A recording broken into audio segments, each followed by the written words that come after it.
So you want to buy a house. You've seen others create wealth through it. You've seen others maybe get rich through it. At the end of the day, real estate has created the most millionaires ever of all time. But how do you actually start buying houses? The goal is to get so comfortable with buying a house, it's just like eating breakfast. And in this video today, my goal is to show you step by step exactly how you can go out there and you can buy a rental property right now, today. If you're new to my channel, my name is Austin Rutherford, born and raised in Columbus, Ohio, live in South Florida now, flipped and wholesaled hundreds and hundreds of houses, own an almost $15 million real estate portfolio.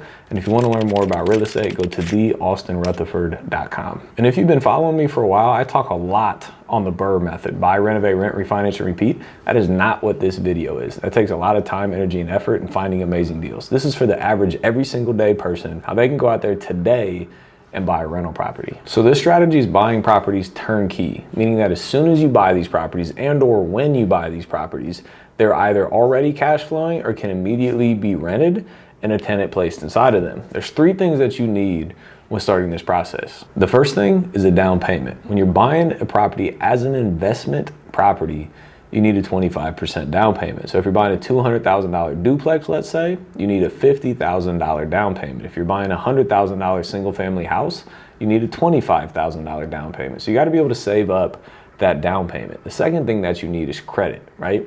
Right now, depending on which types of loans you get, some banks can finance you in the mid 500s, sometimes the low 600s to be able to qualify for a loan. So you have to improve your credit to get it above where you need it to be able to qualify for a mortgage. Now, if you want the best interest rates, the lowest interest rates, you need to have your credit score above 700, but you do not need that to get financed in general. Just to get the best terms, the higher your credit score is, the better terms are that you get. And the third thing is tax returns.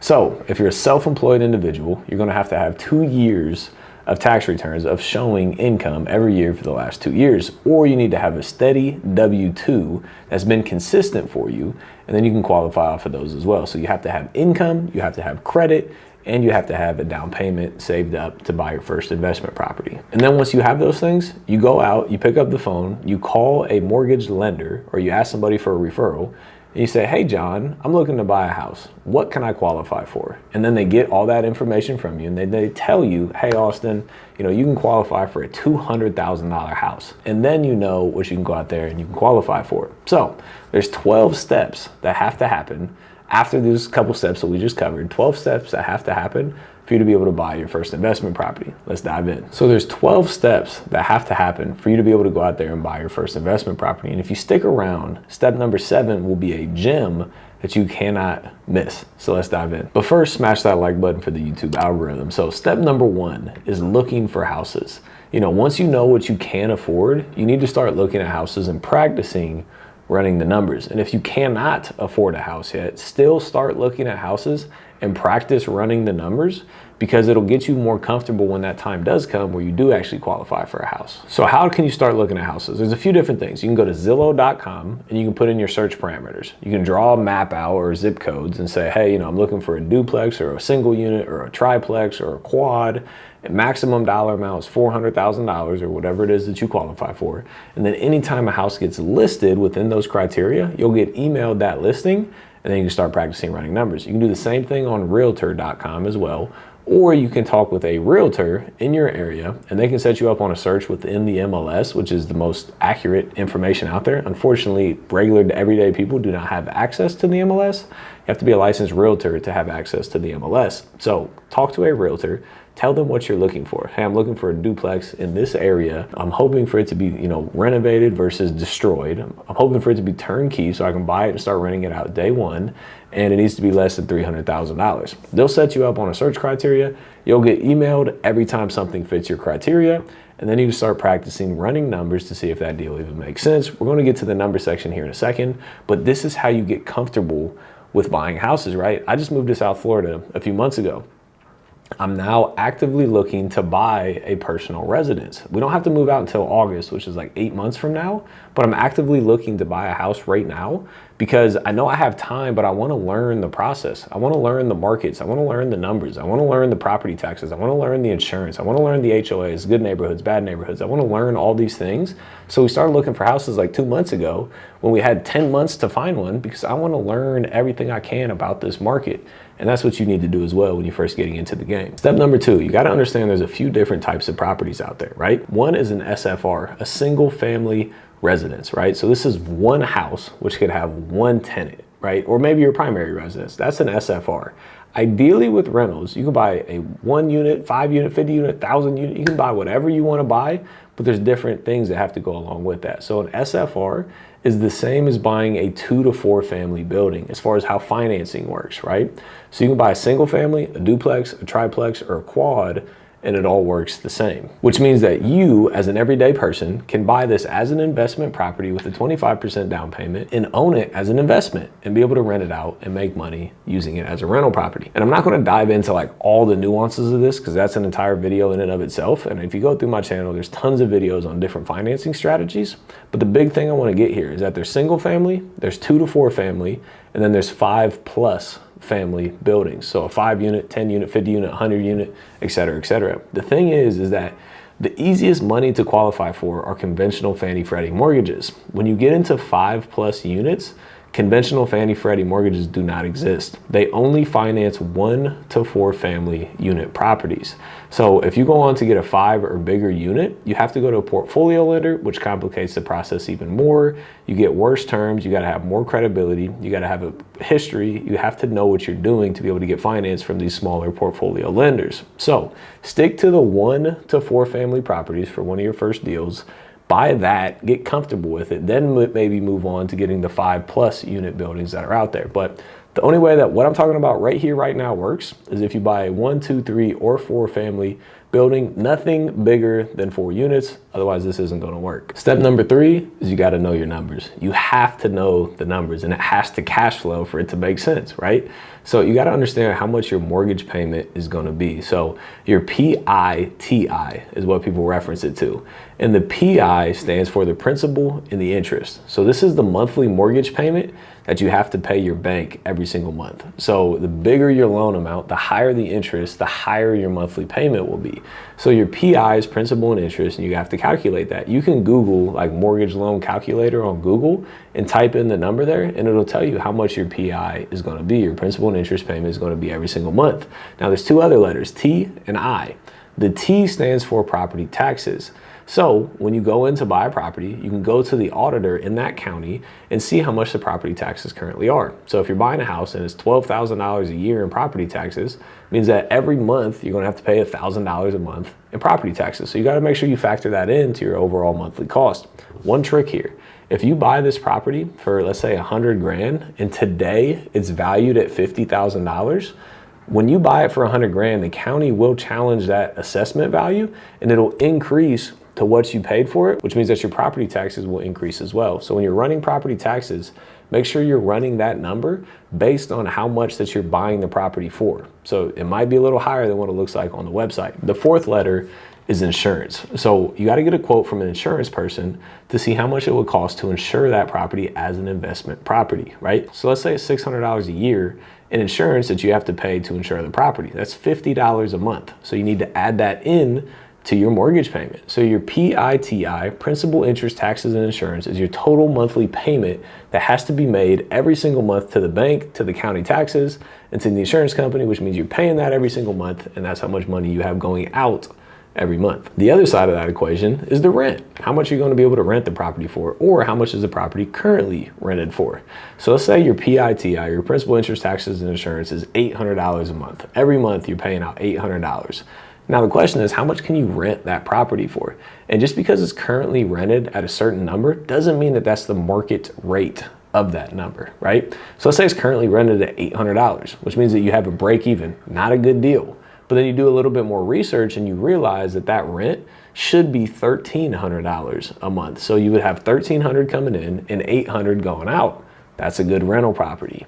So how you can find out what market rents are in the area, if you go to Zillow.com and go to the rent section, you can see other properties that are currently listed for rent in the neighborhood and then see how much those houses are renting for. Or you can go to rentometer.com and do the same thing. You can see what other houses in the neighborhood are renting for, so then you can have an idea of what the market rent is for your house, so then you can be able to accurately run these numbers. Step number 4 is you actually got to go out and you got to see these houses. So as you're getting emailed from the realtor, from Zillow, from Redfin, whatever it is, as you're getting information about houses and you see a house that maybe looks in good condition and you run the numbers quickly and verify that, hey, this could be a cash flowing property, you actually have to go out there and you got to look at these houses. So again, first house you walk through, you're going to be clueless. You're like, what's a furnace? What's a roof? What's a refrigerator? How old is a hot water tank?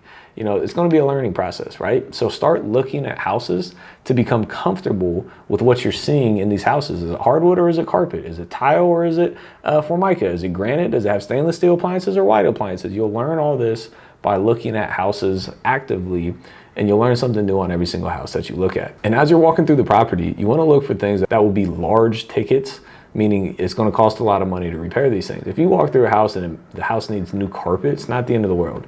But if you walk through a house and the furnace, the AC, the roof, and the kitchen appliances are all destroyed and they all need replaced, not only are you going to need a 25% down payment to buy the property, so if it's a $100,000 house, you'll need 25 grand to buy it, but then you'll need the additional money to renovate it. So let's say it's another $15,000 to do the roof, the furnace, the AC, and the kitchen appliances. So you need 25K as a down payment and $15,000 as a renovation budget. So you need 40 grand to buy this house instead of just $25,000 as a down payment. So the bigger ticket items can destroy deals because you need to have more money to put into them to then make it cash flow, which doesn't usually make sense if you're putting significant amounts of money into a rental property. Ideally, the reason you're buying a house turnkey is so that you don't have to put additional money into the renovation after you buy the property. Step number 5 is then you have to write an offer on this property. You walk through it, you like everything about it, you want to write an offer and take that next step. So in today's market, it's a little bit crazy. It's January 2022. People are overpaying for houses left and right. So in today's market, if you see a house that makes sense and the numbers make sense, if it's listed at 100,000, maybe write an offer at 100,000 or 105,000. Don't write it at 70,000 because they're not going to accept the offer. But it's a very, very competitive market right now. But you need to work with your realtor that understands the market and understands these contracts and can walk you through the process of making an offer that's intriguing to the seller to hopefully get the property in contract. And if maybe yourself is in construction or you have a family member that's in construction, they can walk this house with you, and then maybe you could waive your inspection period and or your remedy period. Again, talk with your agent, lean on the agent for advice. And the only way I would recommend waiving those things is if you are very knowledgeable in construction. If you're brand new to the space, definitely get an inspection and definitely have a remedy period, because you don't know what you don't know. You can look at a house and be like, oh, it looks great, but it's termite infested. There's fleas everywhere. It's going to cost 20 grand to renovate it, and you just bought a turd. It's a horrible house, but you didn't know any better. So if you're new to the business, please get the property inspected. Put that in your offer when you make an offer on a house. And then step number 6 is the inspection. Let's say that the seller agrees to your offer and you go into contract to purchase the property. The next step is that you need to get the property inspected. You need to hire an inspector, a professional inspector, to go out to the property and inspect the property. They'll tell you the age of the roof, the furnace, the hot water tank, any issues with the foundation or the structural or any termite issues. They'll teach you a lot about these houses, and I highly, highly, highly recommend that you go to this inspection so you can learn along the way as well. Because when you walk through with a good inspector, they'll tell you all sorts of knowledge that you don't know about construction, about houses, about maintenance, about issues, about all these things that you have no idea of. You can learn a lot of things from that. When I first got into the business, I went to every inspection that I could and talked to every contractor that I could to learn as much as humanly possible about the construction process, because that's a big deal in the real estate business. Knowing more about construction is very, very important because you can more accurately run your numbers and get more deals if you understand the construction process. And then step number 7, renegotiate if need be. So this is where I said I was going to give you kind of an aha moment here, right? So I see a lot of people, they put a property in contract, they get it inspected, it needs a ton of work, let's say $10,000 of work. You don't want to put an additional $10,000 into this property, rightfully so. So you say, hey seller, instead of taking $100,000, why don't you take $90,000 and we'll do the work ourselves? The problem with that is when you go from $100,000 to $90,000, your 25% down payment only goes down $2,500. So instead of putting 25 grand as a down payment, you put $22,500 as a down payment, and you still need the other $10,000 to renovate the property. So when people negotiate this, it makes no sense to me because it doesn't really save them money at the end of the day. It saves them a couple grand. But what I would highly, highly recommend is that you ask them to do the repair work. You would much rather them do the $10,000 of repair work and confirm that it was done correctly, bring your inspector back to make sure it was done correctly, that they spend it and give them the $100,000 asking price. But that means you don't have to bring that 10 grand after you close for additional repair work. It'll save you tens of thousands of dollars potentially by having them do the work instead of you doing the work. Step number 8, after you do all that, you got to purchase the house. During this entire process, you're going to be working with your lender, giving them documents, hiring an appraiser, and basically all you need to do is give the lender anything that they need as they're getting you approved for this loan, right? You don't gotta like go crazy. If they ask you for something, just give them the information, the document, the paperwork, whatever it is. Just be in communication with your lender because they're gonna get through that process, get the property appraised, make sure that the appraisal comes in accurately to get you approved to purchase that house. So once you go through all that, you actually get to buy your first house. And I know it's going to be very uncomfortable. You're going to be like, did I pay too much? Did I not pay enough? Is this a good deal? Is this a bad deal? Why did I get this deal? If it's a good deal, I shouldn't have got this deal. Somebody else should have got this deal. I've been there before. I literally sleepless nights, and I sleep like a baby. But those nights I did not sleep because I was so nervous about maybe making a bad decision. But you go out there, you do all your due diligence, you get your inspection, your remedy, you run your numbers, you gotta be confident that you're buying a good house, and then you purchase the property. And then step number 9, if there is any renovation work that's needed, you gotta go in there and do that. Again, ideally, you don't buy a turnkey house, quote unquote, that needs a ton of work, because then you're just bringing more money to the table, right? You got your 25% down payment plus, $5, 10, 20, $50,000 additional. It's not necessarily the best scenario, right? So maybe if you gotta go in, you gotta paint, or you got to put some new flooring in. It's not the end of the world. So once you buy it, you have to go in and do the renovation process to get the property 100% ready to be rented. Step number 10, if it's not already rented out, you got to get it rented out. So most people find tenants on Zillow.com. So when you get this property ready to be rented, you renovate it up, make it look super good, you get some amazing pictures done of the property, you can go out there and you can stick a for rent sign in the yard, and you can post it on Zillow.com, write up a fancy description, put the for rent for $1,300 a month, put in your contact information, and then as tenants find that property, they're going to be calling you, asking you questions about the property or asking if they can come out and take a look at the property. So there's a lot of steps to this, and I'll dive into it briefly, but I use a property management company to handle this because I don't want to deal with this at all. So you can hire a management company or you can deal with it. This is your option, but I don't want to deal with it personally. But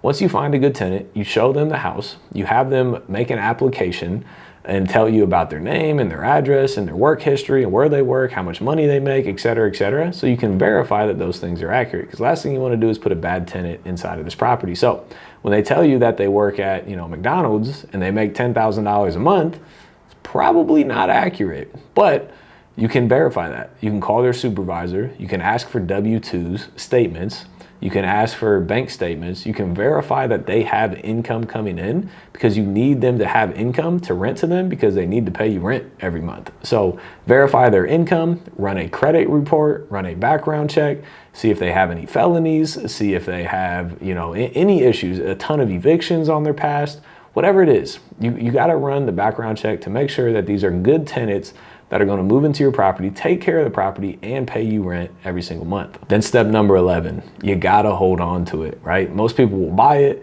they buy it for 100, they get an offer a year later for 130, you're like, oh man, 30 grand, I'm done. Sell, I'm out, cash out, move on to the next. You gotta hold on to these things, right? Unless you get like an offer that's an insane offer, it's an opportunity of a lifetime, or you take that offer, sell it, and then use that money to go out and buy a bigger property, that's fine as well. But do not get greedy too soon. The longer you can hold on to these things, the more wealth that you're going to be creating into the future. And look, there's going to be some tough times, right? Using the same example we just talked about, you have an $800 a month payment, it's rented for $1,300 a month. A year into this, the tenant moves out, the property goes vacant for a month. before you can get a new tenant in there, and you have zero income, but you still have an $800 a month expense, or maybe 2 months, or maybe 3 months. You get a terrible tenant and you're screwed and you're out for a couple months on that $800 a month payment. Do not give in. Find a way to make that payment, to then get another tenant in place, to then start covering your payments again. If you give up too soon, like I said, you're going to regret it. The longer you can hold on to these things, the more money that you're going to make. And number 12, do it again and again and again and again and again. Listen, the first one is the hardest. You're so nervous. You don't know if it's going to work. You don't even understand the process. You've never bought a house ever in your life. Maybe you've never bought an investment property in your life. I get it. I've been there before many, many times. It's a process, but the first one is the hardest. Once you do the first one, it's very easy thereafter to go out and buy more because you've already done it. You know the process, you know the steps, you learn from it, and now you can do it better. There's no reason to not do it. Fear of failure is no longer an excuse because you've already done it. And the more you do it, the more comfortable it's going to get. Like nowadays, I can literally buy a house in my sleep. I buy houses all the time without ever seeing them personally. I'll buy them from a couple pictures on my phone because I know the process, I understand it, I have the confidence to do it. I've done it hundreds of times, and you become more and more and more and more comfortable with this process. So I know it was a big drawn out long video on how you can go out there and you can buy your first investment property. Again, there's a million strategies out there. This is for the normal everyday person to be able to go out there and buy their first investment property and to start building wealth for themselves and for their family. So comment below, let me know what questions you have. While you're down, if you could please smash that like button for the YouTube algorithm, it'd be greatly appreciated. It allows me to get my content in front of more people. And if you could smash that subscribe and notification bell so you can get all of my content going forward. I look forward to connecting with you again soon. As always, thanks so much for being here. Hopefully it was valuable. We'll see you on the next one.